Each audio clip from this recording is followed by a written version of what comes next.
com as imprevisibilidades e com a postura dos geólogos de colocarem as coisas na mesa com uma certa imprecisão, com uma certa falta de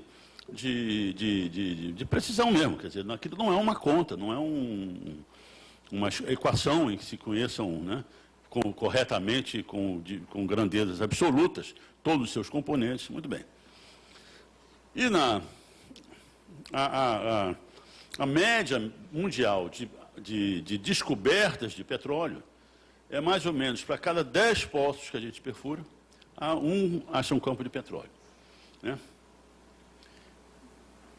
Uma acumulação de petróleo que pode ser comercialmente considerado um campo de petróleo, se tiver sustentabilidade econômico-financeira ou não. Muito bem. E isso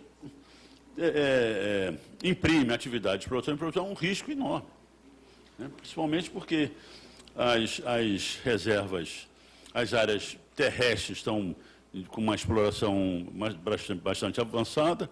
A novidade são o shale oil e o óleo de xisto americano, né? Mas que tem uma vida, eles têm uma gigantesca reserva, mas todas as agências que estudam isso sinalizam que isso é uma vida curta, né? Você não pode pensar naquilo com 50 anos, você tem que pensar naquilo em 10 anos. Muito bem. Mas, de qualquer forma, então, um poço hoje, em uma lâmina d'água de 200, 300 metros, o professor Sergem sabe disso muito melhor que eu, não sai por menos de 50 milhões de dólares, 60 milhões de dólares, né? Só para perfurar o poço. Se ele descobrir, se ele quiser completá-lo, que a gente chama, colocar engenharia ali para produzi-lo, vai a 100 milhões de dólares. Um poço. Então, com essa perspectiva, e o Brasil grandemente carente de uma soberania energética, né? Já com é importante dizer que a nossa matriz energética das mais, se não a mais equilibrada do mundo, com 47, 53, quer dizer, 53 de fósseis e 47 de renováveis.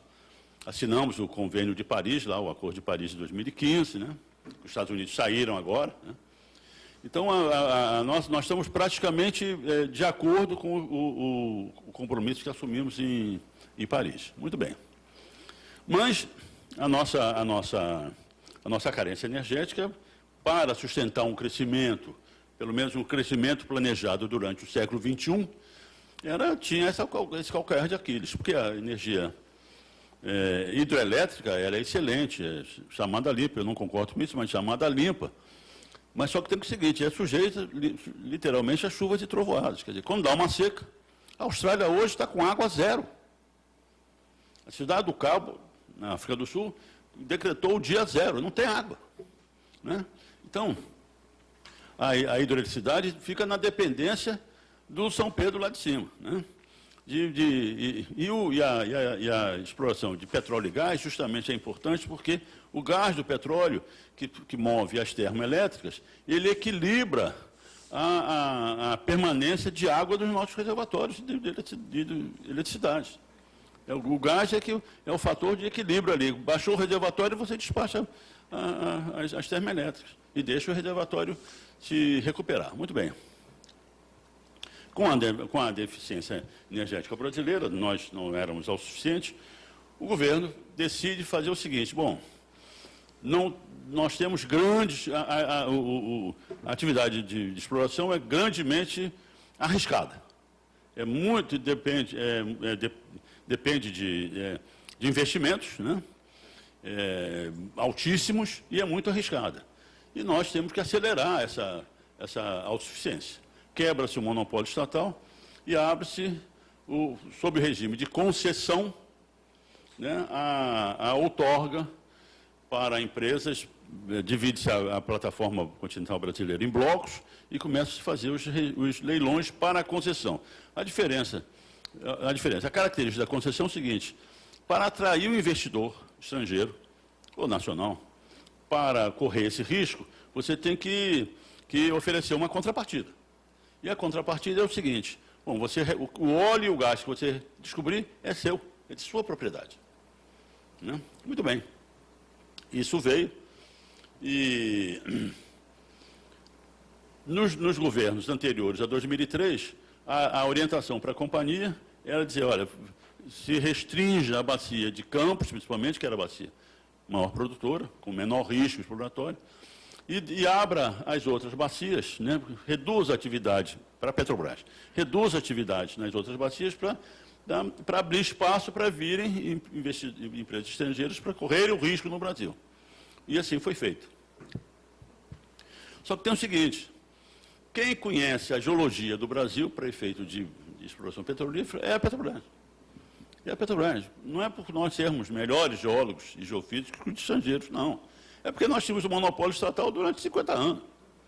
Então, nós trabalhávamos nas bacias sedimentares brasileiras e os estrangeiros não trabalhavam. Então, claro que a estratégia deles era o seguinte, não, a gente compra o bloco, adquire o bloco e deixa a Petrobras investir.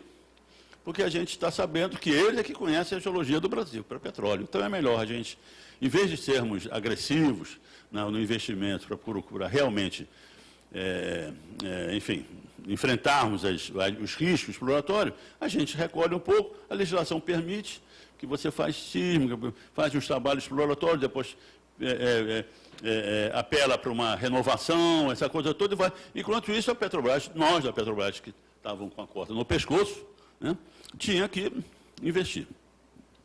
E muito bem.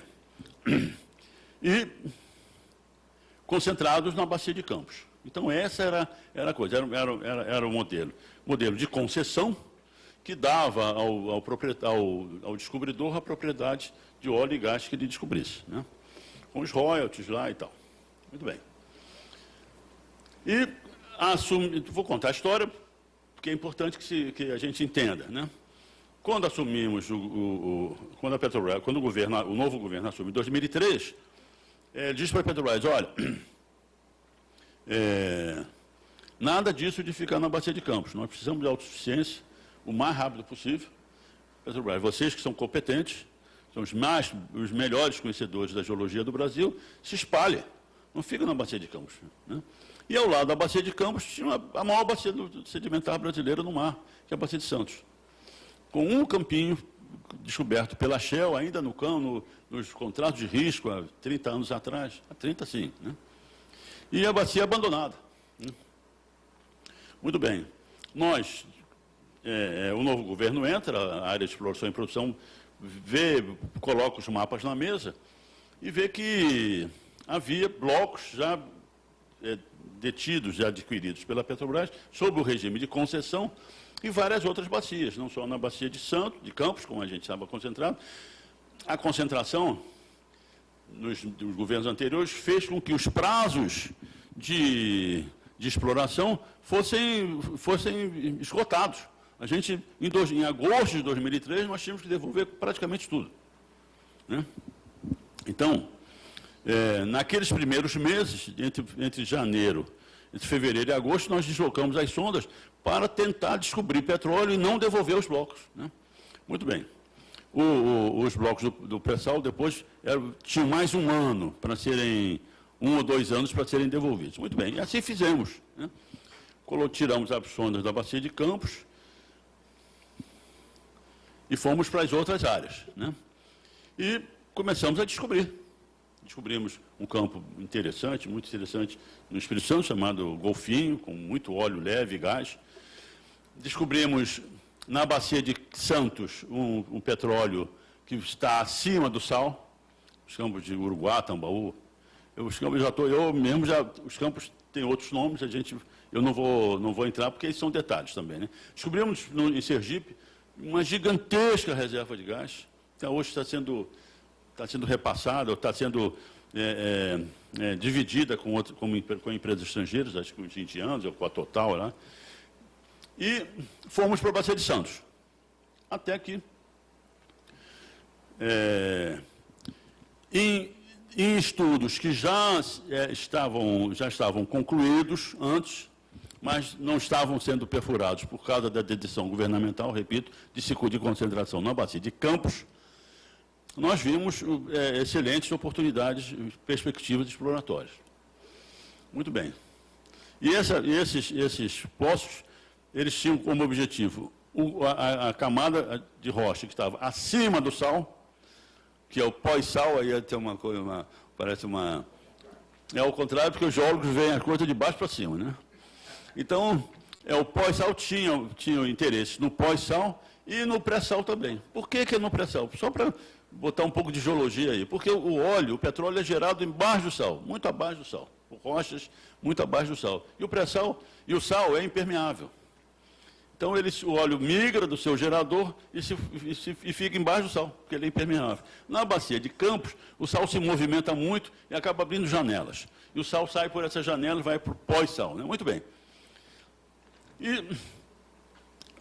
Mas não sabíamos o que ia encontrar embaixo, né? Já tínhamos perfurado o pré-sal, geologicamente classificado como pré-sal, em outras bacias, mas os reservatórios não eram bons, isso tudo mais, tinha problema de produção. E assim furamos o primeiro poço e encontramos pouco sal, mas muita rocha dura, derrames de basalto, essa coisa toda. Esse primeiro poço custou mais de 100 milhões de dólares e tudo mais.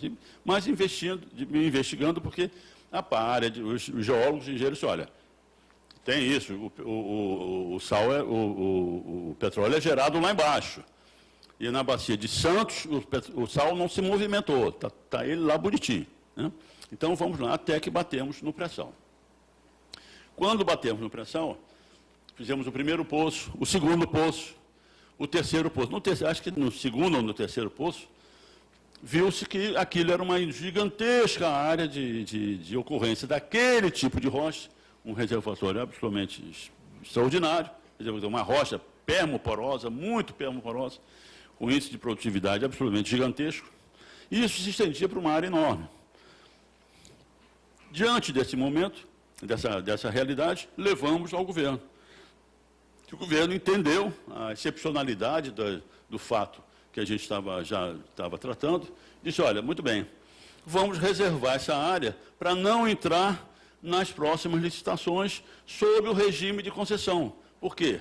Porque com a perfuração do primeiro poço, do segundo poço e o terceiro poço, com sucesso absoluto, aqueles 10% de taxa de sucesso que caracterizava as concessões caía por terra.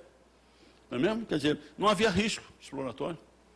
Era perfurar e encontrar. Às vezes o reservatório não tão bom, mas de qualquer maneira encontrava petróleo. E isso, internacionalmente, mundialmente, quando existe esse tipo de situação, os países adotam um outro tipo de modelo de exploração e produção, chamado partilha de produção, né? E a diferença fundamental entre a concessão e a partilha de produção é que na partilha de produção, porque não há riscos, a propriedade do petróleo e do gás natural encontrados é do governo, é da nação. Não é do camarada. O camarada, o consórcio, a empresa, o grupo de empresas, ele opera, faz lá as contas dele, né? E o governo, ele ganha a partilha justamente pelo percentual de lucro que ele está oferecendo ao governo para ele ser remunerado. Quanto menor a remuneração, ganha o bloco. O governo fica com mais, né? Muito bem. E assim foi feito. E junto com a modificação da legislação petrolífera, entra o novo marco regulatório do pré-sal, associado a um fundo, né, decorrente dessa enorme riqueza que certamente viria. Isso é 2007, 2008, a gente já estava pensando nisso. E para um fundo que contemplava saúde e educação, principalmente, né, como os principais, vamos dizer, destinatários dos royalties ou da parte lucrativa. Eu não sei, às vezes eu emprego uma terminologia que não é jurídica, mas, né, para a saúde e educação brasileira, com um fundo social em que contemplava saúde e educação com 25%, depois passou para 50%. Muito bem, então, estava aí. Agora, o que está por trás disso? Primeiro, são alguns pontos. Primeiro ponto é o seguinte: diferente da bacia do pós-sal, da bacia de Campos, é o seguinte, que você furava um poço, hoje encontrava petróleo. Furava novamente, amanhã o poço era seco. E aí, mais ou menos naquela taxa de 1 para 10. Então, você não tinha a a certeza, não tinha pelo menos a grande probabilidade de você fazer constantes descobertas de petróleo. O pré-sal veio dar essa possibilidade. Então, veio dar essa possibilidade ao Brasil dizendo o seguinte, olha, o Brasil pode, primeiro, é autossuficiente em energia. E autossuficiente em energia não só no petróleo, óleo líquido, é autossuficiente em energia em gás, porque o petróleo do pré-sal é riquíssimo em gás, muito mais rico do que da bacia de Santos, de Campos. Então, deu ao Brasil a possibilidade de projetar, fazer um projeto de país, de desenvolvimento brasileiro, do ponto de vista industrial, social, né, de longo prazo, ao longo do século XXI inteiro. Porque ficou-se logo diante de uma reserva que hoje, os geólogos são sempre otimistas, porque se geólogos pessimistas não convence o cara que tem grana de investir, né? Se ele for pessimista, o banqueiro não põe o dinheiro na mão dele. Então, o geólogo tem que ser... Na minha visão, e já tem, até o pessoal da ANP fez uns estudos, né? São 100 bilhões de barris que nós temos aí. No mínimo 100 bilhões de barris recuperáveis. Quando a gente fala a reserva é economicamente recuperável, né?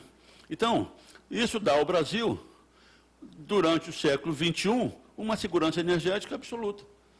Juntando a nossa matriz energética é a mais equilibrada do mundo, 53 fóssil e 47, como eu já disse, 47 renováveis. E a matriz energética mundial é mais de 80% fóssil. E não tem jeito, não tem, o petróleo será efetivamente a grande fonte de energia para a humanidade durante o século XXI. Inclusive o seguinte, porque nós somos 3,6, 7, 8 bilhões de pessoas, 50% não tem acesso à energia. O brasileiro não tem acesso à energia. O consumo, nós somos a nona economia mundial, e o Brasil, em termos de consumo de energia per capita, ocupa o 72º lugar em todo o mundo. E somos a nona economia mundial. Quer dizer, isso reflete uma gigantesca desigualdade social, uma gigantesca concentração de rendas. O cidadão brasileiro não consome energia. Não é mesmo? Então, até do problema do ponto de vista interno, o consumo brasileiro de energia tem que ser, em equivalente de petróleo, tem que ser 5, 10 milhões de barris. Os Estados Unidos consomem 20 milhões de barris por dia. Né? Então, o consumo nosso interno tem que ser entre 5 e 10 milhões de barris por dia, para termos um consumo de energia per capita por habitante mais ou menos civilizado, que dê ao povo brasileiro a sua...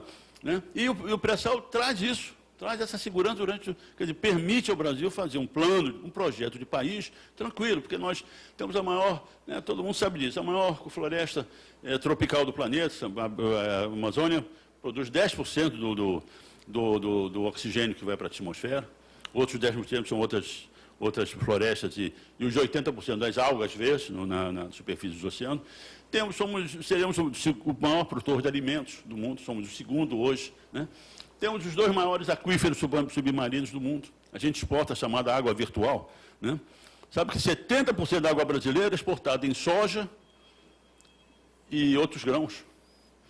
A água brasileira é exportada pelos nossos produtos agrícolas, né? Temos a maior província mineral do planeta, que é Carajás. Carajás é o que a gente costuma dizer, tem toda na tabela periódica ali em Carajás, né? Junto com o restante do escudo brasileiro, o escudo central brasileiro, o escudo da Calha Norte Amazônica, o escudo das Guianas, não está explorado ainda, né? Enfim, é um país absolutamente diferenciado. Nós somos um país diferenciado, não é mesmo? Temos um povo, falamos a mesma língua do Oiapoque-Chuí, né? Isso não ocorre em lugar nenhum do mundo, né? Então, a nossa Amazônia Azul, né, se for incorporada ao território nacional, a gente só perde para a Rússia, em termos de extensão territorial. A Amazônia Azul tem mais ou menos a metade do território emerso, né? Então, esse país, nós temos que ter um projeto de país. Não é ficarmos dependendo dos soluços do mercado externo, essa coisa toda. Não, nós temos condições de planejarmos o nosso país já com a energia suficiente para a gente industrializar, para nós melhorarmos as condições de vida do nosso povo, essa coisa toda. Muito bem. Mas, aí o pessoal vem e diz, olha, esse negócio da Petrobras ser operadora única é ruim. Por quê? Porque a Petrobras não tem recursos suficientes para de uma hora para outra, em meia dúzia de anos, a gente botar todo o pré-sal em licitação. Então, veja a visão imediatista, né, e absolutamente contrária aos interesses brasileiros, né, porque o pré-sal justamente dá isso. O pré-sal dá a segurança de uma escala que a gente pode planejar o Brasil por 50 anos e por 100 anos, todo o século XXI. Não é preciso você leiloar tudo agora. Né? Você tem que ser. Então, a Petrobras tem condições perfeitamente, né, de você, num planejamento a longo prazo, tudo bem, a dívida da Petrobras é alta mesmo, só que tem que estar produzindo 2 milhões de barris por dia, $75 o barril, veja lá. Isso aí vai dar 50 bilhões de dólares por ano de geração de caixa. Não tem nenhuma empresa que não sente com o seu credor e negocie essa dívida. Ele quer que você pague. Dá mais de 50 bilhões de dólares por ano de geração de caixa. Qual é a empresa no mundo que tem isso? Muito bem. E aí, eles dizem o seguinte, não, mas aí, botando na educação, né? Mas esse fundo aí do pré-sal, essa coisa toda, será provido também pelas empresas estrangeiras. De certa forma, é verdade, né? Porque a lei mudou, tira a Petrobras de operação única, né, e transfere a operação única, a possibilidade de operação única para empresas estrangeiras. Teoricamente, tudo certo.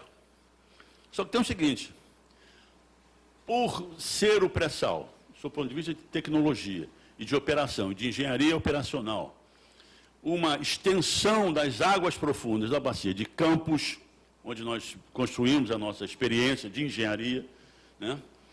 Sendo o pré-sal uma extensão tecnológica e aproveitando o pré-sal que está na Bacia de Santos, colada, a Bacia de Santos é aqui, em frente à Copacabana, né? A gente chama, os paulistas sempre me chamam a atenção, não, vocês chamam a Bacia de Santos, mas nós estamos em frente à Copacabana, é verdade. A Bacia de Campos começa em Cabo Frio para o sul, que é a Bacia de Santos, né? Sendo o pré-sal colado à Bacia de Campos, a gente aproveitamos em Macaé um gigantesco investimento, uma gigantesca unidade operacional que já está lá há 30 anos, né, que nós temos extrema experiência operacional. Então, tecnologicamente, foi apenas uma extensão das águas profundas da Bacia de Campos para as águas ultraprofundas do pré-sal da Bacia de Santos. E operacionalmente, em termos de aproveitamento da nossa infraestrutura de operação e de logística, foi também, tá ali coladinho. A gente já tem uma infraestrutura instalada, né? Resultado, a Petrobras produz o pré-sal a menos de $8 o barril, de custos operacionais, né? E a minha experiência como diretor é o seguinte, as outras empresas que operam no Brasil são extremamente caras, porque eles têm custos, né, muito mais caros que o nosso. Quer dizer, então a Petrobras a mais, para efeito de recolhimento dos recursos provenientes da lucratividade da produção do pré-sal brasileiro, a Petrobras é a mais indicada, porque operacionalmente é a mais competente, do ponto de vista de segurança operacional, né? Os caras tiveram aquele daquele desastre de Macondo, no Golfo do México. Petrobras, a gente está, desde 2010, produzindo e não vê uma gota de óleo. Porque a hora que caiu uma gota de óleo do pré-sal, operado pela Petrobras no oceano, o Globo, isso vai ser manchete do Globo. A Miriam Leitão vai passar 2 horas falando sobre esse negócio, não é? E não temos. Porque a empresa é extremamente, o CGM, que é do Conselho, sabe disso, é extremamente competente nisso. Muito bem. Então, produz mais barato, produz mais seguro, com mais segurança. Então, não há motivo para você não dar, para efeito de retorno ao governo e à sociedade brasileira dos recursos do pré-sal, não há motivo para você tirar a Petrobras da operação única. Só nesse aspecto, porque no aspecto de engenharia, de desenvolvimento tecnológico, O operador manda no consórcio. Então, é ele que decide uma porção de coisas, né? Desde o projeto inicial até, você já sabe tão bem quanto eu, ou mais, certamente. Então, a Petrobras, o operador tem uma vantagem sobre o restante dos parceiros nos blocos. Então, tudo leva a Petrobras a ser a mais indicada mesmo para a sociedade brasileira. Entende? E o pré-sal tem o seguinte, a nova lei do pré-sal cria a Petróleo Pré-Sal, a PPSA, né, que tem esse nome, né? Esse nome me lembro muito bem. E a PPSA participa, que é do governo, é uma empresa pública do governo brasileiro, que participa do consórcio, não entra com grana, mas ela participa do consórcio e tem poder de veto. Então, o consórcio, mesmo tendo a Petrobras, que é uma empresa do governo, operadora, o consórcio, tem a fiscalização direta do governo com poder de veto. Né? Então, a Petrobras tem maior capacitação operacional, tem maior competência de produção, né? Tem, sob o ponto de vista de segurança, a maior competência também, a segurança operacional, e tem essa coisa de ser uma empresa brasileira que vai tratar com uma empresa pública brasileira sobre os custos, para que, no final das contas, retornar aquele lucro para o governo aplicar na saúde e educação. Então, não há motivo para que a gente quebre essa coisa. Dar à Petrobras o direito de escolher não é correto, porque toda essa lei nova é uma lei de Estado brasileiro, foi uma lei de Estado brasileiro. A Petrobras não tem o direito de escolher ou não escolher, isso é uma política de Estado brasileiro.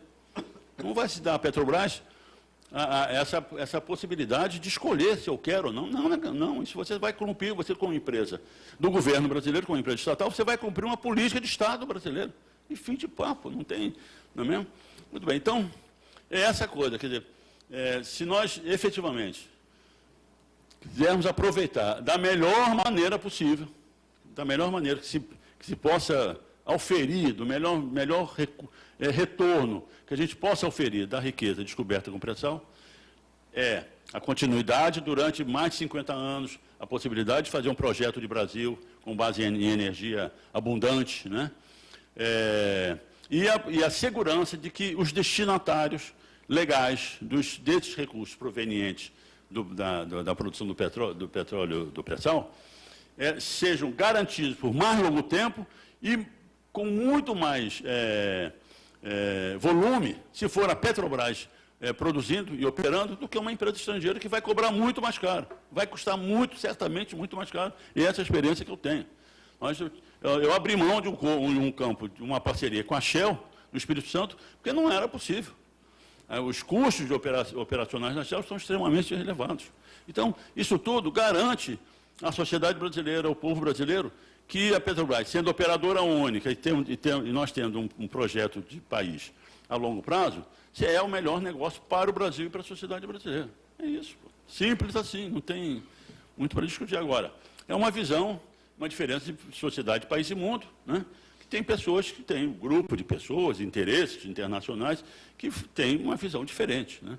Mas eu acho que, para efeito de benefício para o Brasil e para o povo brasileiro, aquele marco regulatório lá atrás era mais interessante muito mais interessante, mais seguro em termos de retorno para a sociedade brasileira do que esse arremedo aí de regulamentação que eles aprovaram e que está agora, inclusive, tentando que os volumes excedentes sejam onerosos, que esse é outro assunto, mas, de qualquer maneira, sejam transformados, inclusive, em concessão, e não mais em partilha de produção. Era isso.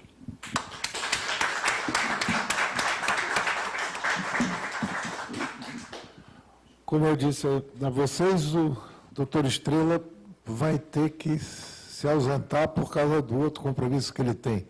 Eu vou chamar agora... Eu peço desculpa, que foi culpa minha.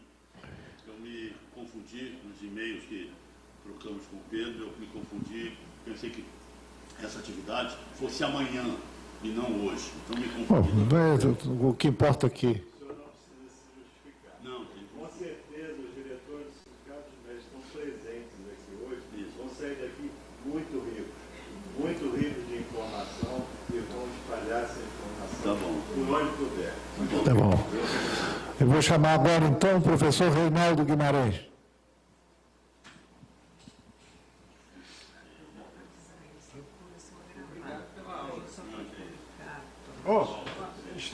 Estrela, assina aqui.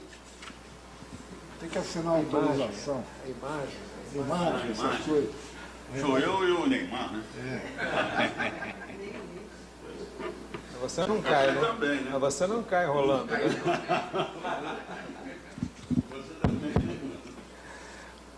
Bom, eu queria agradecer ao Clube de Engenharia e ao CIMED. Eu fui diretor do CIMED, 78, 79, por aí. Tive uma aventura sindical, né? Mas depois tomei outros rumos.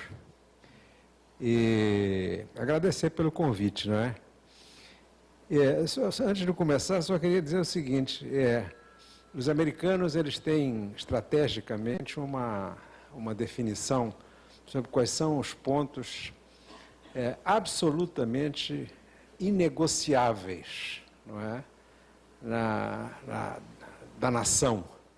São 3. Território, moeda e energia. Não é? Esse é o contorno da questão energética, da questão da Petrobras, né, que hoje em dia, ultimamente, anda tão, digamos, negligenciado no meu ponto de vista. Mas, quando eu recebi o convite, quem me convidou foi minha querida amiga, a doutora Ana Tereza, né? Ela falou, olha, é para falar sobre petróleo e saúde. Falei, pô, o que eu vou falar sobre petróleo e saúde, né? Minha primeira, assim, o que passou na minha cabeça, bom, será que eu poderia falar enfim, de como a saúde deve minimizar, não é, os riscos ambientais, enfim, com relação ao do petróleo e tal. Eu falei, não, eu não vou no clube de engenharia falar isso, porque senão o pessoal não vai gostar. Não? Então, eu também desisti de falar isso. Depois, olhando a minha própria trajetória, não é, que sou médico, mas enveredei pela área de pesquisa, tecnologia e inovação em saúde, eu falei o seguinte, eu vou falar dos intermediários de síntese, porque os medicamentos, eles são compostos, não é? Na cadeia de produção dos medicamentos, eles começam com intermediários de síntese, não é? Que depois vão dar princípios ativos e que depois se transformam em medicamentos. E a maior parte dos intermediários de síntese são derivados diretamente do petróleo, são moléculas pequenas diretamente derivadas do petróleo. E a Petrobras já outrora produzia intermediários de síntese. Depois, já há muitos anos, não é? Achavam que se parou de ser competitivo e a Petrobras abandonou. Houve uma esperança de voltar a produzir intermediários de síntese quando se fez o projeto do Comperge, aqui de Magé. Mas no projeto acabou não sendo colocado isso. Bom, então eu falei, eu não vou falar também de intermediários de síntese, porque também não faz muito sentido. Então eu decidi falar sobre a relação entre petróleo e saúde, do ponto de vista de tecnologia e inovação, de pesquisa, tecnologia e inovação. Isso porque eu acho que existem, digamos, umas dessemelhanças importantes entre o ocorrido com a Petrobras no campo da energia e o que é que temos no campo da saúde. Bem, hoje em dia, existem várias, digamos, teorias, várias doutrinas explicativas do processo de inovação tecnológica. Como é que ele acontece, não é? A partir do conhecimento novo, científico, da pesquisa, etc., como é que chega na inovação, que é um produto, um processo no mercado. O mais consistente deles e o que conseguiu o maior grau de consenso internacional é um modelo que foi criado nos anos 80, não é?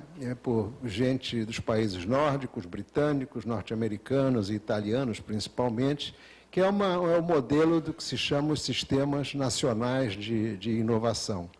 E que, enfim, derrubaram a ideia, muito ingênua, mas que ainda está na cabeça da maioria das pessoas, é que os produtos chegam no mercado, os produtos mais tecnologicamente mais avançados chegam no mercado a partir de uma descoberta científica que passa por uma tecnologia e que essa tecnologia vira um produto. Não é?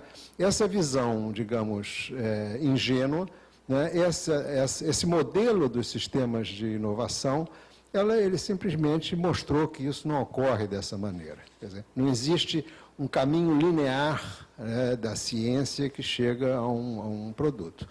Quer dizer, diferentemente disso, o que acontece é que esse processo de construção da inovação depende de um conjunto muito rico em termos institucionais, né, uma articulação, digamos, uma articulação profunda entre vários componentes, né, que alguns deles muito longe da pesquisa científica, não é, e que têm uma importância capital, provavelmente tão grande quanto a própria oferta de conhecimento novo, como componentes regulatórios, não é? Como, enfim, uma série de instituições e componentes que contribuem para isso tudo.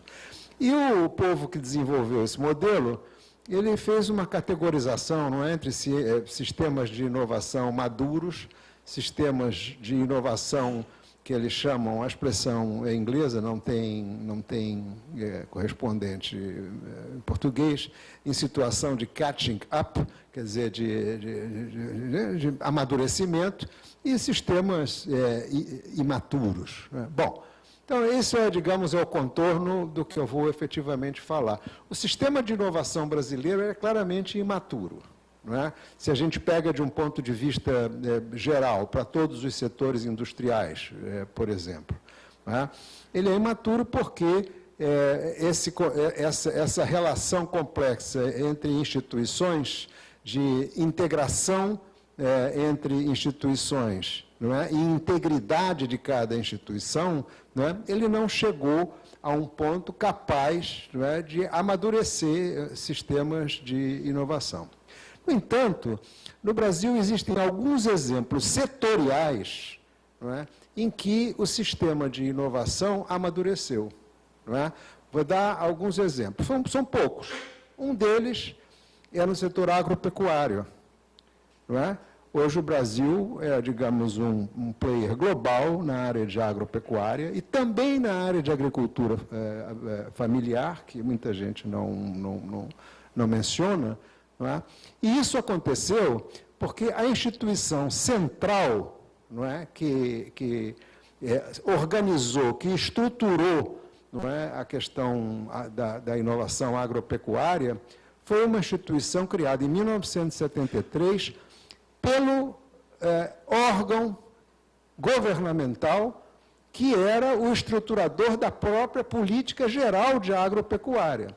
Foi o Ministério da Agricultura, não é, que criou a Embrapa, a Empresa Brasileira de Pesquisa Agropecuária. Não é? Um outro setor que, de maneira ainda mais ou menos fragmentada, tenta amadurecer é a defesa. Não é? Quer dizer, fragmentada porque sempre vai e volta, existe um trauma absolutamente justificável em relação ao regime militar, ao papel que os militares tiveram, não é? Mas os sistemas de inovação em defesa são extremamente importantes. Não é? Então, no Brasil, apesar da fragmentação, a gente tem lá, digamos, o domínio do ciclo completo do urânio, o submarino nuclear, não é? Agora a modernização dos equipamentos da Força Aérea com os caças suecos. Quer dizer, a gente tem um conjunto, não é, de iniciativas relativas à inovação em defesa, não é, que tendem a um amadurecimento. E isso aconteceu Porque esse sistema tem um elemento estruturante, que é o Ministério da Defesa. E, de resto, ele é fragmentado em relação, por exemplo, à agropecuária, porque o Ministério da Defesa é muito recente no Brasil.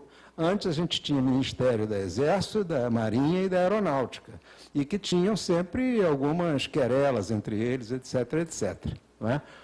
Um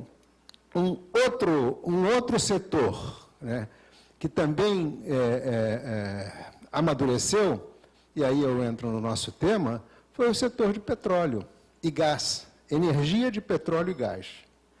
Não é?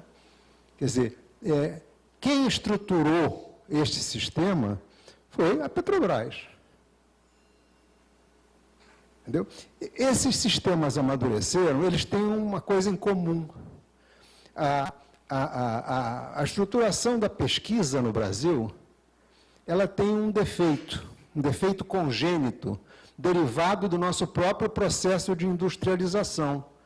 Nosso processo de industrialização, ele deixou de lado, não é, os interesses relativos ao domínio tecnológico daquelas importações que eram substituídas, cujas firmas vieram para o Brasil. O exemplo mais claro é a indústria automobilística. A gente não projeta um automóvel no Brasil, nós achamos que nós somos o segundo ou terceiro, sei lá, o quarto produtor mundial de automóveis, e não projetamos nenhum automóvel. Por quê? Porque esse coração da produção industrial, que é o coração do projeto, é o coração tecnológico, nós sempre deixamos de lado na maioria dos casos. Nestes casos que eu estou falando, não. Né? Então, o sistema de inovação brasileiro, ele tem um defeito congênito, que é o de entender, não é, a política de tecnologia e de inovação, não é, através de um fomento, que é um fomento, digamos, transversal. Quem cuida de inovação no Brasil não é quem cuida das indústrias brasileiras, mas sim quem cuida da ciência brasileira. Quer dizer, o Ministério que deveria cuidar de inovação, não é, numa articulação mais moderna e mais complexa, era o Ministério do Desenvolvimento e Indústria. No entanto, quem cuida é o Ministério da Ciência, Tecnologia e Inovação. E as ferramentas que ele tem são o CNPq, a FINEP, né, a CAPES, que não é nem da Ciência e Tecnologia, é da Educação, e assim por diante. Né? No caso do petróleo e gás, né, é claro que as universidades tiveram um papel fundamental, mas quem estruturou a pesquisa foi a Petrobras. Foi a Petrobras que foi lá na COP. Não é? Foi a Petrobras que foi na Unicamp. Foi a Petrobras que foi em várias universidades do Brasil para dizer, olha, por aqui, o caminho é esse. Quer dizer, ele se organizou por uma demanda e não por uma oferta de conhecimento. A oferta veio em relação à demanda da política do petróleo, que o Estrela acabou de dizer aqui em pinceladas muito gerais. Eu me recordo, a gente fala pouco nisso, que a geofísica brasileira, não é? Ao menos 2 grandes centros de geofísica no Brasil, um na Bahia, não é? E outro em Belém do Pará, foram criados porque um pesquisador, eu não vou lembrar o nome dele agora, né? Porque está ficando velho, né? Mas ele fez um acordo com a Petrobras, ou a Petrobras fez um acordo com ele, onde ele aproveitava tudo que a sísmica da Petrobras, não é, fazia na exploração de petróleo, ele pegava, a Petrobras fazia aquilo, e aquilo tinha 1 zilhão de dados. A Petrobras aproveitava pouquinho, que era o que interessava para a empresa, para petróleo. E o resto dos dados, não é, ele acertou com a Petrobras, que ele ficaria com os dados, e aí fez pesquisa científica, fez o diabo. Não é? Então, quer dizer, o que eu queria enfatizar é que esse setor, a Embraer é um outro exemplo, tá certo? A Embraer, quem estruturou a pesquisa, a indústria aeronáutica no Brasil foi o Ministério da Aeronáutica. Né? Desde 1950, quando criou o ITA, o Instituto Tecnológico de Aeronáutica, eu acho que é isso. Entendeu? Bom, e a saúde, o que tem a ver com isso? A saúde, é uma coisa curiosa, não é? Porque a saúde tem todos os componentes para, fazer ou construir um sistema de inovação colocado nessa, nessa linha de maturidade. Nós temos, primeiro, uma massa crítica, a maior massa crítica em termos de pesquisadores, de todos os setores de pesquisa no Brasil, está em saúde humana. Isso é um dado real, empírico, não é? A maior parte dos grupos de pesquisa, a maior parte dos PhDs que fazem pesquisa no Brasil, está vinculado à saúde humana. Segundo, a saúde tem uma política pública, que é o Sistema Único de Saúde, que é absolutamente, potencialmente estruturante dessas coisas, como a Petrobras foi para o petróleo, porque ele tem uma capacidade de compra imensa. Só para dar uma ideia, o SUS gasta hoje mais ou menos 15 bilhões de reais por ano comprando medicamento. Do ponto de vista da estruturação de um sistema de inovação, do ponto de vista da construção de uma indústria, não é, ligada à saúde, essa capacidade de compra é uma ferramenta descomunal. Não é? E nós temos também uma indústria no campo da saúde, que desde a lei dos genéricos conseguiu se recuperar da abertura comercial da década de 90. Então, nós temos em saúde esses três componentes que são essenciais para o amadurecimento de um sistema de inovação. E, lamentavelmente, ainda não temos esse sistema. Por quê? Porque a presença do gestor federal do Sistema Único de Saúde na estruturação desse sistema setorial, né, é uma presença muito tímida. O Ministério da Saúde, ele avançou muito nos últimos, 15 anos, né, desde 95, principalmente desde 2003, com o primeiro Lula. Né, mas ele ainda não abraçou a ideia. Quer dizer, o campo da ciência e tecnologia ainda não é presente no Ministério da Saúde. Não é? Ainda não é presente no SUS.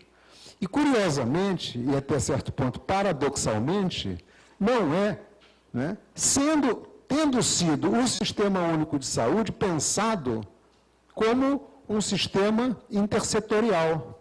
Estou vendo ali, Maria Helena, educação e saúde, trabalho e saúde, ambiente e saúde, são temas intersetoriais absolutamente abraçados pelo Sistema Único de Saúde hoje. Ciência e tecnologia ainda não. Não é?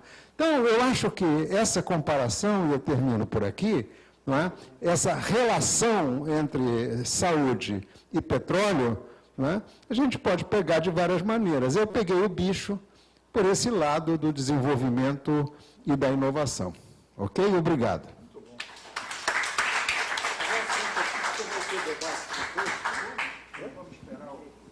Vamos. Agora, CG e depois o quê? Obrigado, Pedro.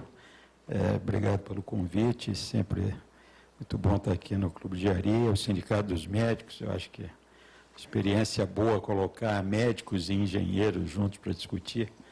Minha colega aqui, professora Roseli, que, de certa forma, comigo me explicou aí o evento, foi muito gentil nesse convite também.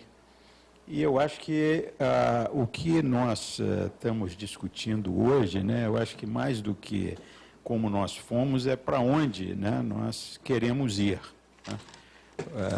Só para aproveitar um pouquinho de história, né, nessa área de petróleo, me lembro na época que a Petrobras descobriu petróleo no mar, né, e metade da década de 70, né, e tinha como o Reinaldo disse, a direção da Petrobras procurou a COP naquela época, dizendo que precisava tirar petróleo no mar, né, já tinha havido um trabalho intenso lá dos geólogos, geofísicos da Petrobras, e precisava incrementar isso na área de engenharia, né, porque uma coisa é você achar o petróleo, outra coisa é você tirar o petróleo lá de baixo e botar lá na superfície. e aí entra a nossa parte aí de engenharia. Eu me lembro que naquela época eu estava terminando mestrado em engenharia oceânica, né? E nenhum dos nossos departamentos sabia como lidar com aquilo, porque aquilo era novo, né? Tinha o pessoal de engenharia civil que sabia fazer as torres, né? Tinha o pessoal de engenharia naval que sabia fazer os navios, mas ninguém sabia como é que ia colocar junto, né, uma estrutura civil, que eram aquelas torres, com ação de ondas do mar, etc., correntes, etc. E eu me lembro que, a partir daí, surgiu uma junção muito interessante entre os dois departamentos, né, liderados pelo professor Lobo Carneiro, que foi uma pessoa fundamental na batalha do petróleo é nosso. O professor Lobo Carneiro, eu não sei para quem não conhece, né, ele, quando eu cheguei na COP, ele era meu professor na área de estruturas, e todo mundo falava do professor Lobo Carneiro, né, da história do petróleo é nosso, tal, e o professor Lobo Carneiro tinha sido deputado. Professor Lobo Carneiro, deputado, eu não consegui entender aquilo muito bem, né? Até que um dia eu conversei com ele e ele me explicou que, na realidade, ele foi convidado para ser o suplente de deputado. Naquela época tinha suplente de deputado, e o deputado renunciou para que ele pudesse ser o interlocutor com o Getúlio para explicar o que era o petróleo, porque todos os relatórios internacionais diziam que o Brasil não tinha petróleo. Não tinha. E relatórios famosos, cientistas americanos famosos que vinham e escreviam e assinavam que o Brasil não tinha petróleo, e aquilo era uma grande bobagem. Para que vai criar uma empresa se vocês não têm petróleo? Inclusive, eu encontrei outro dia, o Ildeu, né, um colega nosso da universidade, me passou uma reportagem onde tem uma discussão do professor Lobo Carneiro com Carlos Lacerda. Porque o Carlos Lacerda, vendo esse movimento todo do professor Lobo Carneiro e essa interlocução, e o Lacerda tinha uma teoria que o Brasil não tinha condição de ter empresa de petróleo, porque aquilo lá é Standard Oil, isso é coisa de grande, isso não é coisa para brasileiro, isso é coisa para empresas de grandíssimo porte, com tecnologia, etc. E aí eu fui ler a reportagem, era uma ofensa ao Lobo Carneiro, que dizia, não é lobo nem carneiro, apenas um mentiroso. E, porra,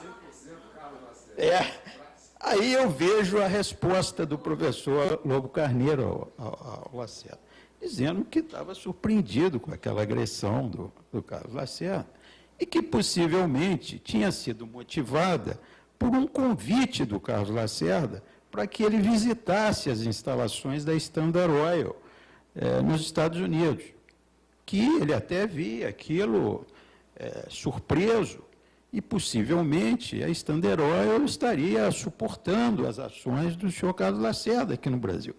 Mas ele não podia aceitar, porque ele era um funcionário público, ele não poderia viajar financiado pela Standard Oil. Mas ele tinha muita curiosidade até de ir lá na Standard Oil, mas ele não podia atender o convite do Carlos Lacerda, que ficou possivelmente ofendido com essa história. Então, a criação da Petrobras, ela foi uma batalha intensa, né, de alguns que acreditavam que isso daria fruto, né, e que o Brasil poderia ter uma grande empresa, com aqueles que a gente convive até hoje, né, que acham que aqui no Brasil nós não temos direito a fazer nada, nós não temos capacidade, nós temos que estar sempre ligado ao conhecimento e ao interesse estrangeiro. Então, acho que essa passagem do Lobo Carneiro me ensinou muito, e ele é que depois liderou o grupo da COP, que trabalhou com a Petrobras, desenvolvendo projetos e intensificando as atividades de conhecimento, né, pesquisa, desenvolvimento, para projeto de plataformas fixas, e depois aquilo avançou, e à medida que as coisas ficaram muito profundas, né, o nosso grupo de engenharia oceânica ficou mais preponderante nessa interação, né, com a Petrobras. Mas o que eu quero dizer, quer dizer, tentando complementar aqui o que já foi muito bem colocado pelo Reinaldo e pelo Estrela, é que o petróleo, como disse o Estrela, não é algo muito simples de se achar, né? Então, quando a gente vê o interesse das empresas estrangeiras hoje em vir para o Brasil, é porque no lugar dos 9, 10 furos que elas vão dar e perder 9, aqui elas vão perder um furo, porque a coisa, de certa forma, já está mapeada, e mapeada pela Petrobras, né? O que, de certa forma, nós entendemos que não é muito justo que ela tenha agora que concorrer por algo que ela descobriu, né? E que tem que beneficiar, de certa forma, a nossa sociedade. O que eu vejo também em relação à saúde é que o Brasil precisa se desenvolver, né? A gente tem visto aí o nível de decadência social que nós temos vivido, né? Com problemas na saúde, pelo menos como eu, que não entendo muito bem, mas a gente vê essas questões dos nossos hospitais, né? As questões ligadas a plano de saúde, né? Nós vemos que nós não temos assistência do ponto de vista, como sociedade, do ponto de vista da saúde pública. O SUS, que é o grande sustentáculo disso, né, sofre hoje muito com essa crise econômica que nós estamos vivendo, né? Desemprego, né? Falta de opções de trabalho, né? E, de certa forma, esse setor de petróleo nos coloca com possibilidades muito grandes, né? O Pedro trabalha nessa área e sabe muito bem, de geração de emprego. E eu acho que essa questão de geração de emprego, isso implica em nós não só acharmos o petróleo no Brasil, mas nós desenvolvermos engenharia e postos de trabalho para isso. Eu acho que aí é que está uma das grandes contribuições que pode ter as empresas de petróleo, além dos impostos que elas vão pagar. É claro que a comparação tanto faz ser uma empresa estrangeira ou a Petrobras, ok, os impostos vão ser semelhantes que vão ser pagos. A questão é o que você pode alavancar na sua economia em relação a construções que você vai fazer, a equipamentos que você vai desenvolver, a pesquisa e desenvolvimento que você vai induzir nas universidades, né? E geração de empregos qualificados. Eu acho que isso é extremamente importante, né? Você gerar no Brasil empregos qualificados. E a gente vê que, na medida que a gente vai perdendo as empresas estatais de grande porte, esses empregos tendem a deteriorar, especialmente na área de engenharia. Vão se deteriorar, né? Nós vamos ter empregos de segunda categoria, porque nós vamos, como na indústria automobilística, só montar os carros. Nós não vamos ter a capacidade de criar os carros novos, né?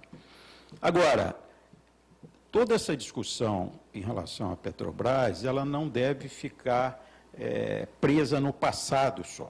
Eu acho que a gente tem que ver para frente, né? Eu acho que nós temos que contribuir. Eu, atualmente, participo do Conselho da Petrobras. Claro que o conselho conselho com várias pessoas, eu sou um deles, né? Mas eu me bato muito que o que nós temos que deixar é uma empresa estatal competente. Ela já é competente. Mas o que nós temos que preservar é que não tenha malfeitos dentro dessa empresa. Nós temos que visar o futuro dessa empresa. E o futuro da Petrobras, ela vai ser petróleo, mas ela vai ser também a economia de baixo carbono. Porque no Brasil, a Petrobras detém um conhecimento extraordinário, em cooperação com as universidades, com as empresas, enfim, com toda essa gama de contribuições que ela tem aqui no Brasil. Mas ela vai ter que fazer, ela vai ter que trabalhar com energia eólica, ela vai ter que trabalhar com petroquímica de forma mais intensa. Quando você falou dos medicamentos, é claro que a Petrobras não vai poder se abdicar disso, porque o petróleo vai continuar. Ele vai continuar sendo demandado, mas ele vai chegar a um ponto que vai estabilizar a demanda pelo petróleo. E ele vai ter que concorrer com demandas que existem no mundo inteiro, na Arábia Saudita e em outros países, e que conseguem produzir petróleo, alguns desses países, a custos muito baixos. Por causa da Arábia Saudita, por exemplo, o Oriente Médio em geral. Então, eu diria que a Petrobras, ela é um veículo do futuro do Brasil. Ela não é só uma empresa de petróleo. Ela é uma empresa onde nós conseguimos, como brasileiros, organizar ações propositivas, onde o Brasil é hoje um dos líderes em termos de tecnologia. E ela pode fazer muito mais em áreas ligadas, claro, à energia em si. Né? Eu concordo também com a observação do Reinaldo, que se a gente pudesse fazer um paralelo com a área de saúde, eu acho que o que aconteceu, essa história da Petrobras, que eu não conheço, mas deve ter algo muito semelhante com a parte do SUS, propriamente dito, até a criação, como é que tudo isso se deu, né? Inovação, pesquisa, tem que estar mais incorporado. Né? A gente vê no Brasil, hoje, uma visão um pouco melhor do que tinha no passado em termos de pesquisa, desenvolvimento e inovação. Eu lembro na época que eu fazia pós-graduação, às vezes o meu pai brincava comigo, mas que nunca vi esse menino, estuda tanto, não vai aprender o negócio, vai começar a trabalhar, só estuda e tal. Então, essa questão de mestrado, doutorado, etc., eu acho que isso a gente tem que dar uma atenção especial aqui no Brasil, que isso está perdendo, eu diria, um pouco daquela idealismo que a gente tinha alguns anos atrás. Eu acho que a engenharia tem que se alavancar também com essa área de pesquisa, desenvolvimento e inovação. E eu tenho convivido muito com alunos chineses ultimamente, a maioria dos meus alunos de pós-graduação são chineses. E eles vêm justamente para trabalhar nessa área de águas profundas, tecnologias que podem ser aplicadas ao petróleo, que a China tem muito petróleo, mas é em terra, e eles importam muito. E eu vejo que a China, que é um país que se planeja, né, que se programa, né, os alunos têm uma motivação excepcional. Primeiro que eles têm que competir com outros, né, que são muitos na China. Mas eles estão vendo um país que cresce, que se desenvolve, que eles vão ter um papel preponderante. E eu estou vendo aqui o contrário, né? Nós temos que criar expectativa nessa juventude para que a gente possa avançar, especialmente na área de engenharia, né? Onde a gente tem que trabalhar de forma mais intensa, mas nós precisamos ter mais inovação, mais criatividade, criar espaço para isso. Na área da saúde, a professora Roselino, a gente estava conversando do que pode ser dito nessa conexão. Essa lei do petróleo, né, do pré-sal especificamente, ela criou condições que foram, de certa forma, prejudicadas não só pela política. Claro que a política prejudicou, mas ela teve um problema sério com a queda do preço do barril do petróleo, né? O preço do barril do petróleo teve uma queda muito grande aí nos últimos anos. Esse ano, no final do ano passado para esse ano, a coisa está subindo de novo, né?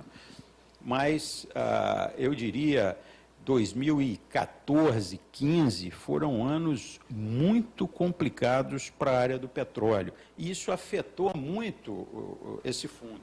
Isso se juntou a essa crise política aqui no Brasil, né, que de certa forma, desmontou todas as ações de se usar bem esse recurso. Esse recurso, ele estava sendo previsto, né, para uma utilização de 20 anos do Brasil intensa, né, onde 75%, né, dos royalties seria para a educação e 25% para a saúde, né, e tinha, além disso, o próprio Fundo Social. O Fundo Social é o lucro que o país tem com o petróleo, com essa partilha, né, que ele recebe em moeda uma quantidade de volume de petróleo produzido. E isso seria colocado num fundo, né, externo, justamente para não gerar grande desvalorização aqui, ou grande valorização da nossa moeda. E se gerasse grande valorização da nossa moeda, nós ficaríamos totalmente impedidos de exportar, né, com a moeda muito valorizada. Então, esse fundo social, ele não se concretizou da maneira que foi planejado na época, né? Mas isso não quer dizer que isso possa ser concretizado. Eu diria que, ao que eu sei, ele não foi modificado. Tá? Talvez a ênfase, né, a aplicação desse recurso tenha que ser melhor elaborada.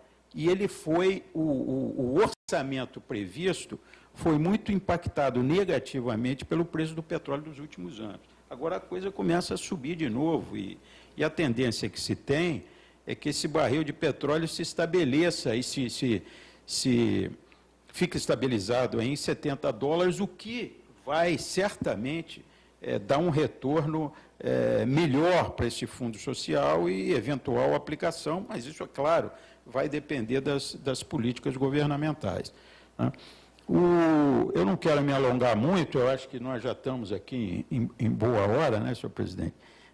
No mais agradecer e o que eu sinto é que nós precisamos juntar mais, né, as nossas especialidades distintas, né, para que a gente possa tentar criar melhores expectativas aqui para o Brasil, que a gente espera possa se iniciar a partir do ano que vem. Muito obrigado. Ok.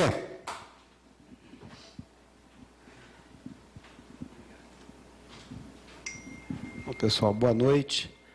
Eu gostaria de agradecer o convite do Sindicato dos Médicos, agradecer o convite do Clube de Engenharia, agradecer especialmente o Tomás pelo convite. E eu estou ouvindo e refletindo e pensando a conjuntura. E tenho pensado muito em relação, professor Reinaldo, em relação ao setor saúde e, naturalmente, à infraestrutura social, tendo em vista a conjuntura política e econômica, a necessidade de aplicarmos parte das reservas internacionais naqueles setores cujo efeito multiplicador seja bastante significativo para a retomada do crescimento e o ataque ao desemprego. Em particular, na área da saúde, tendo em vista a piora do quadro epidemiológico, a aplicação de parte desses recursos no setor saúde, uma vez que a saúde é intensiva em força de trabalho, seria especialmente necessário, mas obviamente que isso também se dá no caso do pré-sal ou da Petrobras. Óbvio, ululante. Então, a reflexão que eu gostaria de fazer aqui é apresentar alguns dados sobre o setor saúde, e a partir dessa apresentação, pensar como poderíamos, de um lado, pensar numa ação emergencial, caso ganhemos as eleições presidenciais, utilizando parte das reservas em caráter emergencial, fazendo com que o gasto público em saúde saia dos 4% do PIB para 6%, e que, num segundo momento, esse fundo social, financiado pela Petrobras, possa manter esse gasto adicional que teríamos nos primeiros 4 anos com as reservas internacionais. Então, isso estava faltando, de certa maneira, na nossa reflexão, já que não dá para sair com rapidez, dado o conjunto de demandas populares que estão colocadas para a sociedade brasileira, de 4% do PIB para 6%. Então, o primeiro dado que me parece relevante é entender que a saúde hoje responde por 9,1% do PIB, dados das contas satélites, das contas nacionais da área da saúde, dado oficial do IBGE. É claro que isso é setor privado e setor público, E lembrando que, apesar da gente ter um sistema universal, a composição do público e privado é pior, inclusive, de um modelo de perfil liberal, como é o caso estadunidense. É por isso que é necessário a gente ampliar o gasto público em relação ao gasto privado e que tem como pressuposto, obviamente, reduzir o gasto das famílias, dos trabalhadores e dos empregadores com bens e serviços privados de saúde, ao lado, a meu ver, de uma política regulatória de preço, qualidade e cobertura dos planos de saúde e do próprio complexo médico-industrial, mas a gente não vai entrar nessa discussão aqui hoje. O segundo dado muito importante é que saúde e educação é um gasto social que tem uma resposta muito forte do ponto de vista dos bens e serviços produzidos na sociedade, ou seja, para cada R$1 aplicado, investido na saúde, isso produz 1,70 na economia. É o efeito multiplicador. E eu estou falando do gasto social público, eu não estou aqui agora falando do gasto privado. É por isso que eu defendo e apresento essa reflexão para vocês, que a gente aplique recursos das reservas internacionais do setor saúde, dado a dinamização do mercado interno que ela também pode produzir, e o professor Reinaldo, entre outros, participou de toda uma discussão sobre a importância do complexo produtivo da saúde hoje no Brasil, para além da questão dos medicamentos, que é uma questão estratégica, por vários motivos. O terceiro dado é que estudo da professora Sulamis Daim, produzido também por mim, pelo meu colega no IPEA, o Fernando Geiger, onde a gente mensura, a gente conseguiu, digamos assim, atribuir por décimo de renda, o que cada décimo de renda estava recebendo de gasto público em saúde e comparamos com o gasto privado. E até o 8º décimo de renda, o SUS é claramente redistributivo. Até o 8º décimo de renda, ou seja, o SUS, além de ser inclusivo, reduzir a desigualdade, ele desconcentra a renda para valer. Então, esses são dados, digamos assim, relacionando saúde, desenvolvimento, saúde e economia. Agora, vamos discutir a EC 95. Ou seja, é figura de retórica quando os nossos analistas falam que a EC 95 sucateia o SUS e vai destruir os pressupostos constitucionais do SUS? Não. Isso é muito concreto. Vamos lá. Eu sei que o estudo da minha colega do IPEA, dos meus colegas do IPEA, da Fabíola e do Rodrigo, circularam bastante, mas a gente trabalhou com um outro tipo de dado, porque a gente pegou desde 2001 e não de 2002, e a gente considerou a nova regra de que os 2 primeiros anos da EC 95 era 15% da receita corrente líquida. Então, a gente comparou a EC 95, ou melhor, a EC 29, a Emenda Constitucional 29, pessoal, era o modelo de financiamento vigente antes da introdução da Emenda Constitucional 95. Essa regra era a seguinte: o governo federal iria aplicar aquilo que ele empenhou no ano A, versus a variação do PIB. Então, caiu essa regra, caiu essa vinculação, e a EC 95 estipulou que em 2016 e 2017 o gasto público federal em saúde seria de 15% da RCL, e a partir de 18 é o piso de 17 vezes a variação da inflação. Porque o teto, na verdade, é da despesa primária. Não vou avançar muito nessa discussão dos efeitos da queda da despesa primária em relação ao PIB, mas o importante é identificar o seguinte: a gente pegou aquilo que foi efetivamente aplicado de 2002 até 2015, a gente estimou aquilo que seria aplicado caso tivesse sido aplicada a Emenda Constitucional 29, 95. Nós atualizamos esses valores pelo IPCA médio de 2015, comparamos os resultados ano a ano e vimos que, ao final de 15 anos, 13 anos ou 14, acho que foram 13 anos exatamente, o SUS teria perdido, nesse período, a preços de 2015, comparando a EC 95 com a EC 29, 132 bi. É claro que essa análise contrafactual ela é problemática, porque ela considera tudo mais constante. É um exercício. Mas, se a gente imaginar que o SUS rodou, em 2015, com 100,1 bi, 100,1 bi, perdão.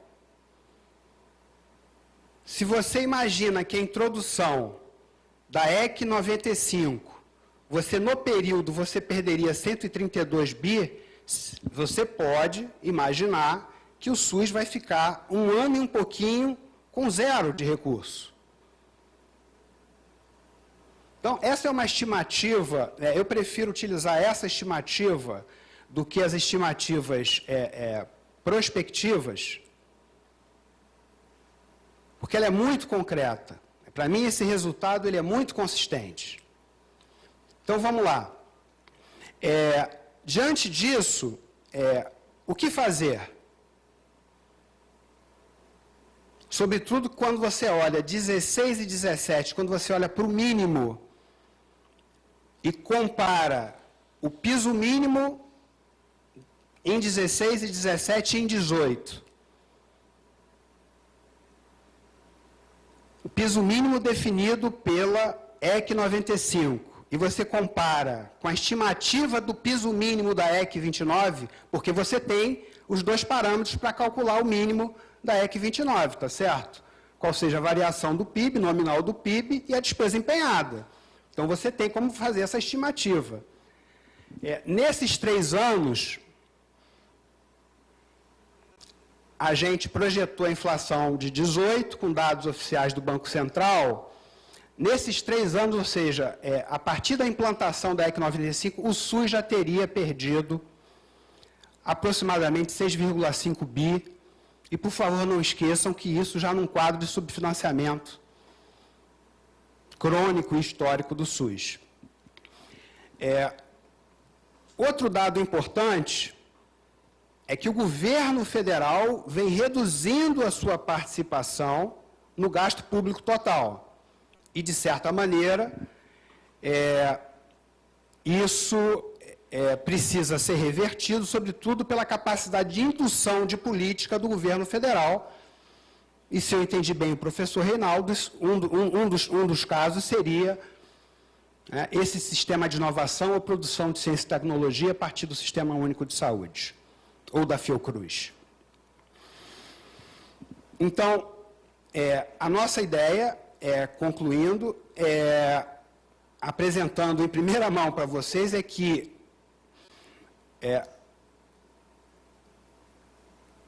a aplicação das reservas internacionais, em torno de 10% delas, daria em torno de 38 bi, seria utilizar 2,5% desses recursos, em particular no Programa Mais Médico, em particular no Programa de Farmácia Popular e Assistência Farmacêutica. E a ideia talvez seria, junto com isso, brigar pela aprovação da emenda constitucional, hoje 01D, salvo engano, que foi aprovada em primeiro turno em 2016, que muda um pouco a regra da emenda constitucional 86, que foi a que criou o Fundo Social, que criou a possibilidade do Fundo Social, do pré-sal, financiar a saúde. E uma das discussões importantes, vale dizer, na época, a Jandira, inclusive, discutia isso, porque a ideia seria que esse fundo fosse aplicado para além dos 13,2% definidos pela Emenda Constitucional 86. Ou seja, não entraria no cômputo do mínimo, seria um recurso adicional. Então, o espírito era, mantendo essa ideia de que esse fundo, num segundo momento, pudesse, com a regularização, digamos assim, do câmbio e com seu preço internacional e com a crise política, é que esse fundo, eventualmente, pudesse estar cumprindo um papel de financiar adicionalmente o SUS, mas já nesse primeiro ano de 19, o SUS pudesse contar com recursos extraordinários decorrentes da aplicação de parte das reservas internacionais. Então, o que me ocorreu aqui foi de pegar essa engenharia da Emenda Constitucional 86, que a gente estivesse pensando sobre ela, para que ela pudesse estar, num segundo momento, servindo como um elemento adicional de recursos para o SUS, já que vai ser muito difícil não mediar com a DRU, mesmo que ganhemos as eleições, é muito difícil você, de uma hora para outra, você simplesmente defender a extinção da DRU, isso tem que ser mediado no longo prazo, para recuperar o orçamento da Seguridade Social. E é claro, que é necessário, dentro dessa perspectiva, voltar que a economia cresça. Para concluir, eu vim muito animado para fazer um outro tipo de discussão. Muito animado, que seria uma discussão mais estratégica, né, talvez muito fora da curva na conjuntura, é uma conjuntura extremamente complexa, que a gente está lutando pela garantia da democracia, mas é entender que se a gente olhar para o setor de energia e para a saúde, numa perspectiva de debate de transição ao socialismo, do socialismo democrático, a saúde e a energia são as experiências mais exitosas de capitalismo de Estado hoje no Brasil, com toda a precariedade. E aí a ideia seria fazer uma discussão a partir da experiência latino-americana, em parte, inclusive, recuperando a experiência mexicana e a experiência chilena de capitalismo de Estado, e pegar um pouco da discussão da experiência sueca, de pleno emprego, e fazer um pouco essa discussão como um modelo de desenvolvimento onde a industrialização, o pleno emprego e as políticas sociais, e, é claro, com a autossuficiência alimentar e energética, seria assim, um modelo de capitalismo de Estado que nós todos deveríamos nos debruçar enquanto um desafio estratégico no nosso horizonte histórico para combater a desigualdade, combater a pobreza, a violência social e os baixos níveis educacionais e culturais, infelizmente ainda presentes na sociedade brasileira. Obrigado.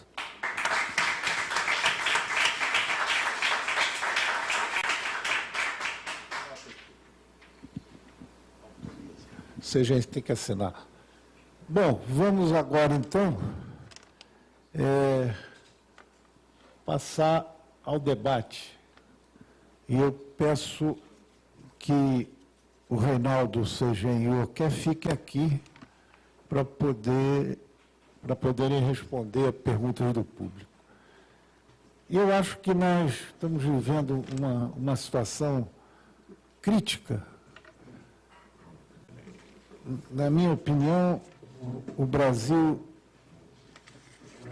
dos anos 30 do século passado para cá vive uma trajetória de confronto entre uma tendência que olha para fora, a tendência histórica, herdada do período colonial, da dependência à Inglaterra e após a Primeira Guerra Mundial dos Estados Unidos, e a tendência desenvolvimentista, uma tendência voltada para o interesse do nosso povo. Esse conflito, nós vivemos numa trajetória ascendente dos últimos 80 anos. Mas nos últimos 2 anos, nós fomos submetidos a uma ruptura tão profunda que pela primeira vez se coloca em risco a existência do Estado-nação.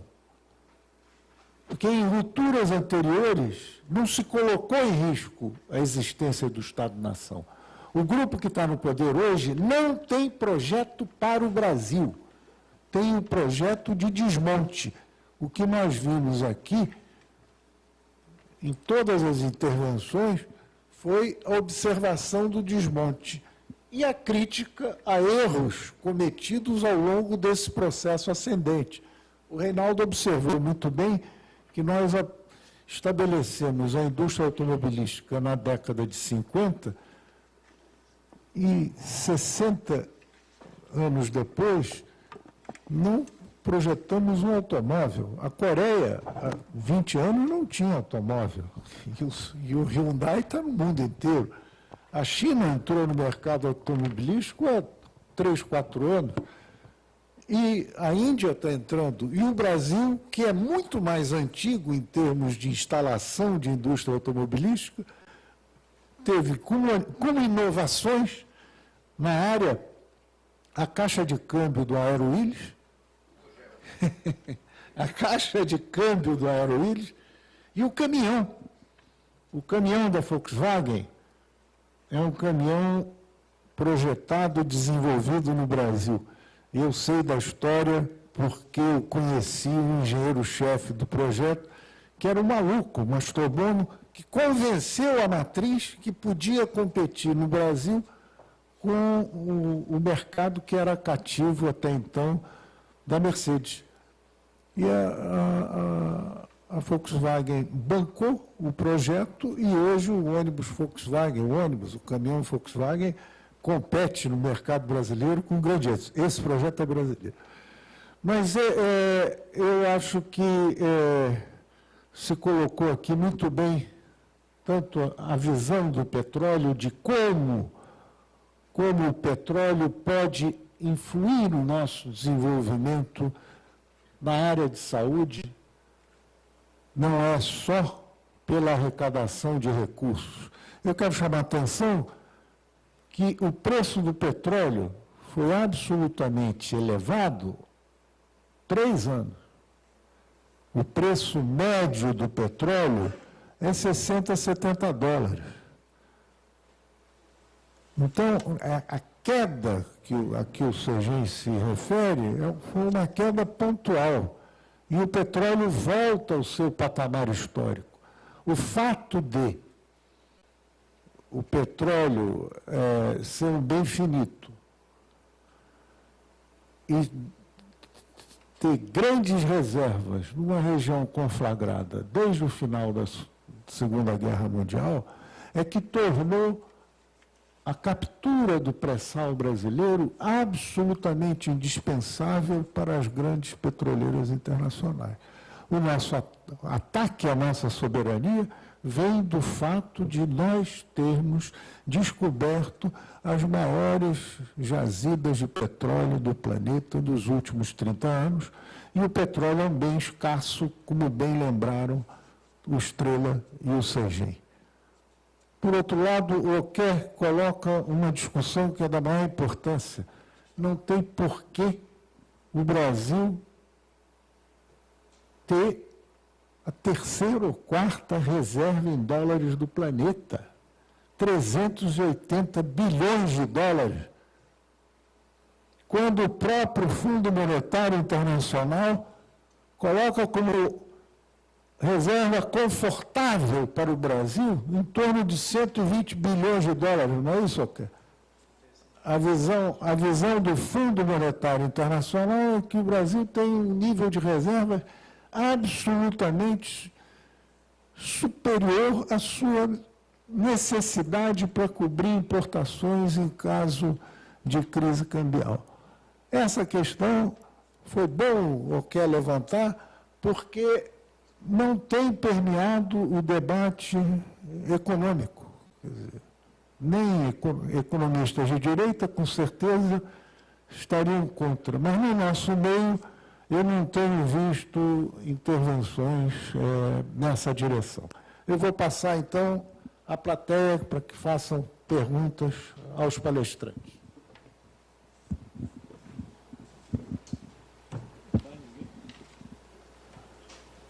Bom, por enquanto ninguém se aventurou a perguntar, acho que estão pensando nessa situação extremamente confusa para nós leigos.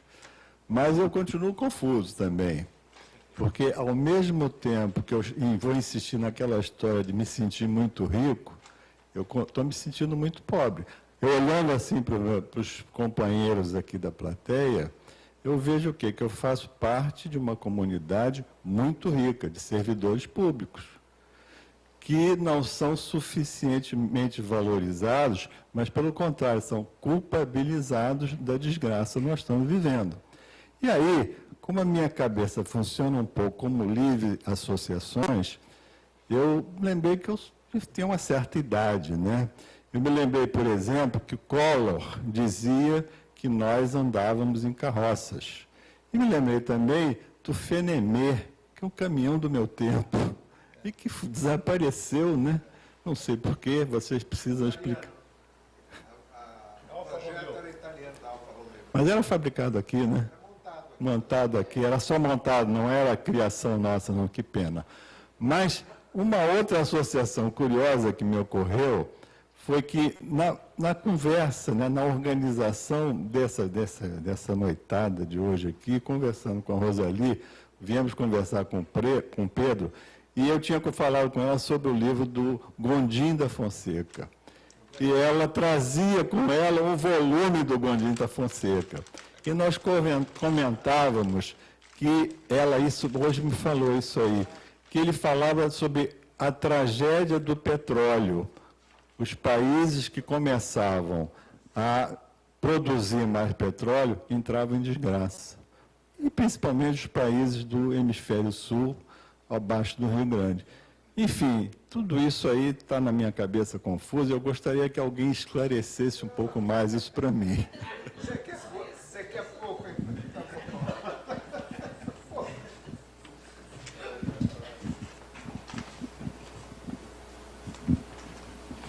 Boa noite, meu nome é Alisson, sou médico de família e faço parte da Rede Nacional de Médicos Populares. Queria parabenizar a mesa, gostei bastante do encadeamento das falas. Queria ouvir também um pouco mais em relação à geopolítica do petróleo. Eu acho que faz todo sentido, ainda mais nessa conjuntura de golpe, acho que está tudo encadeado, né? Todo o desmonte da política social no país. A fala do Carlos eu achei interessante. A parte que eu não peguei muito bem foi em relação à DRU, né? Então, aumentou de 20% para 30% a desvinculação das receitas, mas qual que seria o impeditivo da gente fazer uma ruptura nesse momento? Ou seria o quê? Uma correlação de esforço desfavorável? O que é que isso geraria para o orçamento da União de forma imediata, né? Uma outra pergunta que eu queria fazer ao professor Reinaldo é em relação a... Tem pouquíssima leitura em relação à inovação, à ciência e tecnologia, mas você falou em relação aos exemplos no país que deram certo, né? E todos esses exemplos estão vinculados a uma estrutura jurídica de empresa pública. E na área da saúde, você acha que... qual que seria o modelo? Por que não avançou até hoje no momento e quais são as alternativas para daqui para frente? Tem outras perguntas, mas é isso. Obrigado.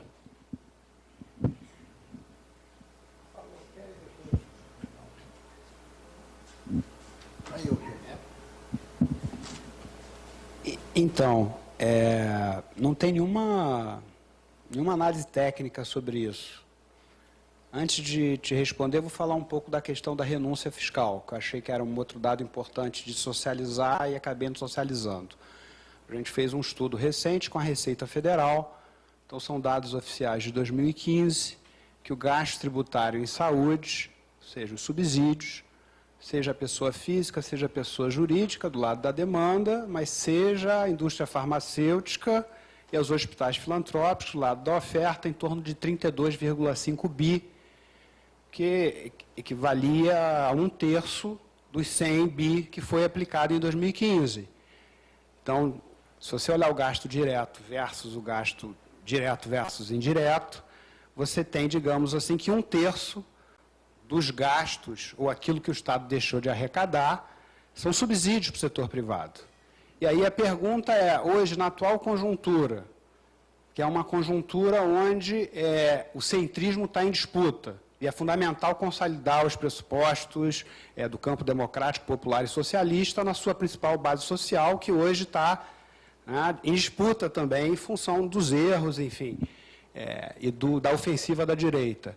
A questão da renúncia fiscal hoje, que totalizou 12,5 bi de subsídio a plano de saúde em particular, cujas operadoras líderes estão nadando em dinheiro. Mas isso, de certa maneira, socializa os gastos das famílias e dos trabalhadores, em particular das classes médias ou dos estratos intermediários superiores, em particular com planos de saúde. É a hora da gente mexer nisso ou defender imposto sobre grande fortuna, acumular força e, num segundo momento, defender esse tipo de proposta? Da mesma forma, a questão da DRU. Eu olho para a correlação de força, eu acho que a gente não tem base social de apoio de um lado, e acho difícil que na próxima composição, no Congresso Nacional, a gente tenha base política também. Então, a mediação que eu sugiro a gente discutir é que a gente faça progressivamente essa redução. Então, hoje, a minha defesa é que a gente defenda que não é a extinção da DRU. Então, basicamente, a resposta é numa avaliação que eu tenho da política e da correlação de força.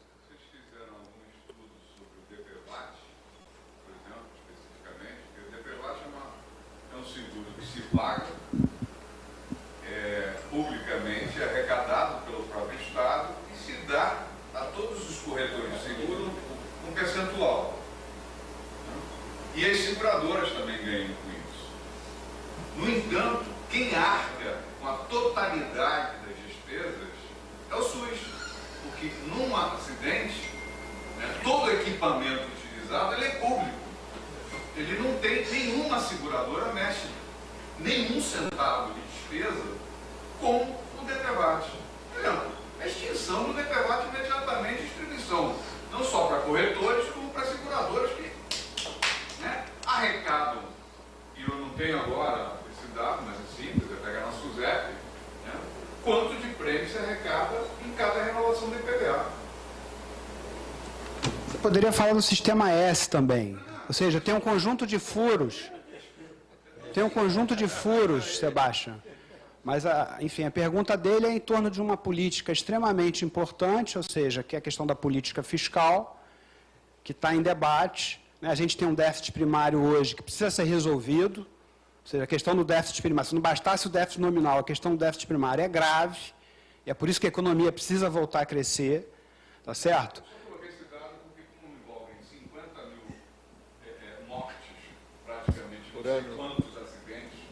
Por ano, e uma pressão sobre movimenta despesa do Estado e de nenhum ente privado, que poderia estar se investindo em educação, se investindo em pleno emprego, em várias outras atividades, que reduziria efetivamente. Mas quando a gente coloca, por exemplo, uma outra coisa que a gente tem que falar em português claro, a seguradora, quando entra em atividade, por exemplo, na área de saúde, ela entra para lucrar. Quando a relação prêmio-sinistro estiver dando lucro, elas estão em atividade. Quando acabar essa relação, elas saem da atividade. Então, por exemplo, é uma outra coisa que a gente tem no Brasil. Há um interesse internacional em mercados já esgotados, em entrarem com planos populares no Brasil. Por quê? Porque vão arrecadar dinheiro. Na hora que acabar essa correlação de lucratividade, vão embora para explorar outros mercados. E, no entanto, nós temos uma política de desoneração exatamente nessa área. Então, o que nós temos que discutir, primeiro, quais são as nossas áreas estratégicas onde o Estado desempenha um papel fundamental. E e que não há como distribuir. E aí entramos na sua área, que é inovação tecnológica, que precisa de investimento, mas um investimento pesado. Se não a Embraer, né, vai para fora, a primeira coisa que o sócio majoritário faz é cancelar nossa planta local. Foi isso que aconteceu. É o mesmo que acontece com a Wagner. Né? Então, me preocupa muito, neste momento, a gente precisa reacender exatamente coisas, né, que são, aprendi com outras gerações. Valorizar um pouco o que nós temos aqui e voltar à discussão do que é setor estratégico num país. E nisto não se mexe. Senão daqui a pouco até Alcântara está... Né, não, Alcântara já foi para o espaço. Não, eu acho que é isso, quer dizer, a situação que a gente está vivendo hoje é uma hipoteca do futuro para resolver problemas do presente, do caixa. Não quero entrar aqui na coisa da seara do CEGEM, mas a impressão que me dá do que está sendo feito com a Petrobras hoje é rigorosamente isso. Está se tratando da Petrobras como uma empresa qualquer, está certo? Quer dizer, e aquilo que o Estrela falou, não é? Quer dizer, uma projeção de 50 anos, isso fica um pouco fora dos quadros, não é? Da mesma forma, a coisa da Embraer, enfim, você tem uma série de exemplos. Esse. Deixa eu responder a questão que o nosso colega coloca. O que eu quis dizer é que aqueles setores, não é, onde a política de inovação amadureceu, foram todos eles que eu citei, setores onde o estruturante da política de inovação era o gestor daquele setor. Tá certo? Quer dizer, não foi o CNPq que arrumou a indústria, foi o Ministério da Agricultura, que é o gestor da Política Nacional de Agropecuária, que criou um ente chamado Embrapa e que, enfim, equacionou a coisa. É uma coisa defesa, fica mais fácil ainda de entender. Quer dizer, quem estruturou o domínio do ciclo completo do urânio, o projeto do submarino, a própria Embraer, os caças lá, foi o Ministério da Defesa, não é? ou antigamente as forças, o Ministério Representante das Forças. De alguma forma, o petróleo, não é? Não foi a FINEP. Claro que a FINEP ajudou, o CNPq, todo mundo ajudou.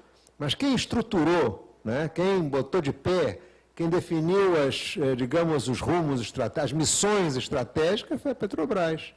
O que eu digo? A saúde, né, nós temos uma, digamos, uma arquitetura completa. Nós temos uma arquitetura completa, nós temos uma indústria moderna de medicamentos, não é? Nós temos uma indústria boa de equipamentos de saúde, ela está totalmente desnacionalizada, não é? A Philips comprou, eu acho que as duas ou três fabricantes, boas fabricantes, a melhor delas, que era a ex-Distal, ou coisa que o valha, tá certo? Mas eles têm fábrica aqui. São multinacionais, mas têm fábrica aqui. Diferente das farmacêuticas multinacionais, que fecharam as fábricas aqui e importam medicamento acabado, embalam por aqui, etc. e tal. Mas nós temos uma indústria hoje farmacêutica que está crescendo de uma maneira interessante, uma indústria moderna, etc., etc., etc. Temos uma massa crítica nas universidades e institutos de pesquisa, no campo de saúde. A Fiocruz eu estou incluindo, a Fiocruz é um grande instituto de pesquisa, não é? Que é realmente admirável. Você não tem muitos países em desenvolvimento que tenham essa massa crítica. Não tem no mundo. Não é? E nós temos um sistema de saúde que tem capacidade de compra.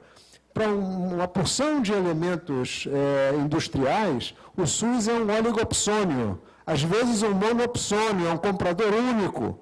Não é? E isso dá, quem compra muito, tem, digamos, uma capacidade tanto de negociar quanto de imprimir um rumo para as coisas muito grande, como foi a Petrobras, como foi, enfim, o Ministério da Defesa, como foi o Ministério da Agricultura, a Embrapa, etc., etc. Não sei se fica claro o que eu estou dizendo. Nós temos essas três peças, mas dificuldades políticas, não é, impedem que a gente articule essas três peças para termos um sistema de inovação em saúde amadurecido. Tá? Ele não está amadurecido ainda, por dificuldades políticas. E essas dificuldades políticas que vieram de longe, não é? Houve alguns avanços durante a primeira década deste século, mas de longe não logrou uma incorporação do campo de ciência, tecnologia e inovação em saúde no âmbito do SUS. Diferente, por exemplo, na coisa de trabalho, como eu disse, de ambiente. Hoje você tem digamos, esses temas, trabalho, educação, ambiente, eles estão impressos, impregnados na estrutura do Sistema Único de Saúde. Você vai numa Secretaria Municipal de Saúde, não todas, mas você tem Secretaria Municipal de Saúde que discute questões ambientais, lá no Conselho Municipal de Saúde, e assim por diante. Ninguém discute ciência e tecnologia, ninguém discute inovação. Né? Então, é isso que eu queria dizer. Nós temos as peças, mas não conseguimos integrar as peças para construir um sistema setorial. Muito bem. Mais alguma questão? Vamos, então, encerrar essa memorável noite em que recebemos brasileiros que pensam o Brasil e nos dão esperança e nos dão energia para continuarmos lutando. Muito obrigado. Boa noite. Obrigado.